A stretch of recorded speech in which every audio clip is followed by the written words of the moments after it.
இன்றைய இறையாசிர் லூக்கா 24:41. இயேசு அவர்களிடம், உண்பதற்கு இங்கே உங்களிடம் ஏதேனும் உண்டா என்று கேட்டார். அவர்கள் வேக வைத்த மீன் துண்டு ஒன்றை அவரிடம் கொடுத்தார்கள். அதை அவர் எடுத்து அவர்கள் முன் அமர்ந்து உண்டார். அன்புக்கினியவர்களே, உயிர்த்த இயேசு 3 முறை சீடர்களோடு உணவருந்தினார்.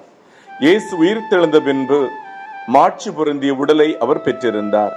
உயிர்த்த ஆண்டவர் ஆவி அல்ல, மாறாக அவர் உடலோடு இருந்தார்.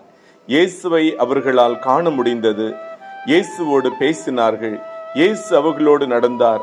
இயேசுவை பார்த்து அவர்கள் சாதாரண மனிதனைப் போலத்தான் உணர்ந்தார்கள். உதாரணமாக, தோட்டக்காரராக, வழிப்போக்கராக.